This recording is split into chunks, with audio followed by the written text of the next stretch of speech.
Mind management, life transformation, power of thoughts आदि प्रेरणादायक एवं आध्यात्मिक वीडियोस के लिए सब्सक्राइब करें VK Kabir @free YouTube channel.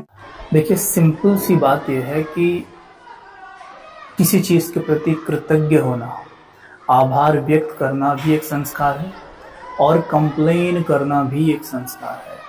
अगर हम कृतज्ञ होने का संस्कार डाल लेते हैं, जो कि थोड़ी मेहनत का काम है, पहले हम थोड़ी ज्ञान की बात कर लेंगे, ज्ञान के पॉइंट पर डिस्कस करते हैं, उसके बाद हम थोड़ी मेडिटेशन की बात करेंगे। मतलब जो भी बातें हम कर रहे हैं उसे प्रैक्टिकल में अपने जीवन में वास्तव में कैसे उतारा जाता है, वो हम थोड़ी सी बातें करेंगे। पहले सबसे पहले देख लेते हैं कि कृतज्ञ मतलब सिचुएशन बिल्कुल भी हमारे फेवर में नहीं है, फिर भी हम शुक्रिया कैसे कर सकते हैं। देखो, ज्ञान प्रकाश होता है, ज्ञान को कहते हैं प्रकाश। जैसे सपोज करो कोई व्यक्ति बीमार है, सफर कर रहा है, शरीर में कोई प्रॉब्लम है, फिर वो शुक्रिया कैसे करे।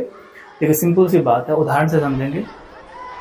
अगर मानो आपके सर पे 100 किलो वजन हो और मैं 50 किलो वजन कम करा दूं, तो आप मुझे शुक्रिया करेंगे या आप मुझे अब्यूज करेंगे या डांटेंगे? सीधी सी बात है, आप मुझे शुक्रिया करेंगे, है ना। तो वैसे ही सपोज करो, वैसे ही बिल्कुल कि जो कि हमारे सर पे जो भी पापों का बोझा है, जो भी हमसे गलतियां होती है, मनसा वाचा कर्मणा, कई बार मन से हम बहुत कुछ नेगेटिव सोचते हैं सबके बारे में, बैड एनर्जी उनको भेजते हैं, मुख से हम बैड एनर्जी भेजते हैं, ऐसी ऐसी वाणी हम बोलते हैं कई बार कि दूसरा हर्ट हो जाता है, उसका आत्मविश्वास एकदम डाउन चला जाता है। ये सब भी पाप की श्रेणी में ही आता है और कर्म तो है ही, वो तो आप जानते हैं। तो ऐसे कुछ सूक्ष्म पाप और पाप हमसे होते रहते हैं रोज डेली बेसिस पर, जिसका एक बंडल बनता जाता है और वो बंडल हमारे सर पे पाप की बोझ की गठरी के रूप में रखा होता है। जैसे मन के ऊपर वो रखा हुआ है, जिस मन के ऊपर पाप का बोझ रखा होगा ना, वो मन उड़ नहीं सकता, खुश नहीं रह सकता, दौड़ नहीं सकता। ठीक है, जैसे किसी व्यक्ति के सर पे आप बोझ रख दो तो वो कैसे करेगा, सही से चल नहीं पाएगा और दौड़ तो बिल्कुल नहीं सकता। ठीक वैसे ही मन है। तो अगर आप मन को हल्का करना चाहते हैं, मन को लाइट करना चाहते हैं, सिंपल सा फंडा है मेडिटेशन। अगर हम मेडिटेशन करते हैं मतलब परमात्मा को याद करते हैं। देखो, एक तो होता है हम याद करते हैं, आरती गाते हैं, हम जो भी कुछ कर रहे हैं, आज तक प्रार्थनाएं कर रहे हैं, वो ठीक है, लेकिन एक सही रीति है, जैसे गीता में कहा गया है कि हे अर्जुन, तू स्वयं को आत्मा समझ और मन मना भव हो जा। जब तक तू स्वयं को आत्मा नहीं समझेगा तब तक तू मुझसे जुड़ नहीं सकता, परमात्मा कहते हैं। मतलब खुद को आत्मा समझे बिना परमात्मा से कभी जुड़ नहीं सकते। तो मतलब अगर हम खुद को रोल समझ रहे हैं कि मैं पिता हूँ, बेटा हूँ, बेटी हूँ, टीचर हूँ, और फिर मैं परमात्मा को याद कर रहा हूँ, तो परमात्मा से कनेक्शन हमारा टिक नहीं सकता। पिता समझ के याद करूंगा तो बेटी याद आती है, बेटा याद आएगा। वैसे ही जब खुद को आत्मा समझ कर याद करूंगा तो परमात्मा याद आएगा, और परमात्मा याद आते ही उनकी गुड यानी प्योर एनर्जी मेरे मन में प्रवेश करेगी और जो पाप का बंडल है वो जलने लग जाता है। अब सुनने में तो ऐसा लग रहा है तो इतना सिंपल है, जैसे कि गंगा जल में नहाने से भी ज्यादा सिंपल लग रहा है ना। हाँ, देखिए, है तो सिंपल, लेकिन थोड़ा सा प्रैक्टिस करना पड़ेगा, क्योंकि हमें ना स्वयं को सोल समझने का प्रैक्टिस नहीं रह गया है। हम खुद को रोल समझते हैं, जब रोल समझेंगे तो फिर तो सोल समझने में मेहनत लगेगी। एक तो ये, दूसरा तरीका क्या होता है, जो भी सर पे पाप का बोझ है उसको चुकतू करने का तरीका होता है भोग। मतलब भोगना, जैसे बीमार हो गई, हमारे काम नहीं बनेंगे, यानी तन मन धन संबंध संपर्क से हमें पेपर आते हैं, मुसीबतें आती हैं, जिनको कहते हैं सिंपल भाषा में विघ्न आते हैं। तो मानो हमें शरीर में कोई बीमारी आ गई, तो मतलब क्या हुआ कि हमारे को अब भोगना है, मतलब पेपर देना है, राइट। तो जितना हम भोग रहे हैं उतना क्या हो रहा है, वो पाप की गठरी हल्की होती जा रही है। मतलब ये बीमारी हमारे सर पे जो पाप का बोझा था उसे 100 किलो से 50 किलो करने आ गई है। तो अब बताइए, उस बीमारी को शुक्रिया करूं या उसे कोसूं? क्या लगता है आपको, उसे कोसना चाहिए, शुक्रिया करना चाहिए?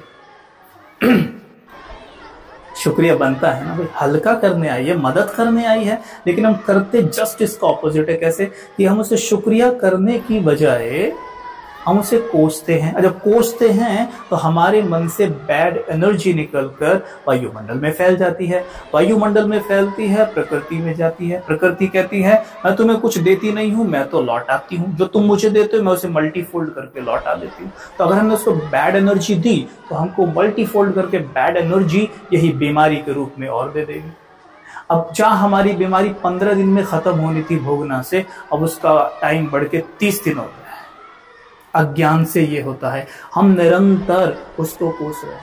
बस एक शिफ्ट, एक चेंज हमें करना है। वो क्या है कि थैंक यू बीमारी, आप आए और आपके कारण मैं दिन पर दिन हल्का होता जा। आपका कोई दोष नहीं है, मुझसे बहुत सारे विकर्म पाप हुए हैं, मैं जानता हूं, हम सबसे होते हैं। स्वीकार करना चाहिए। ये कहने से काम नहीं चलेगा कि नहीं हम तो जी, हमसे कोई गलत काम नहीं होता, हम तो जी कोई गलत काम करते ही नहीं, हम तो किसी को दुख नहीं देते।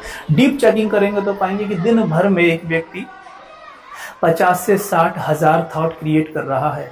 50 से 60 हजार थॉट किसके लिए क्रिएट कर रहा है वो? 50 से 60 हजार थॉट वो दूसरों को, मेजॉरिटी गिराने वाले थॉट होते हैं, कंप्लेन वाले थॉट होते हैं। देख लीजिएगा कितना सारा बोलते हैं हम, जरूरी है बोलना नहीं है, फिर हम बोलते हैं क्या बोल रहे हैं हम? अक्सर देखना दूसरों को गिराने वाले बोल हम बोल रहे हैं। यार कर्म तो हम ऐसा कर ही रहे हैं, हम जीवों को उबाल उबाल के खा रहे हैं, हम कहते हैं कि हम कोई पाप नहीं कर रहे हैं।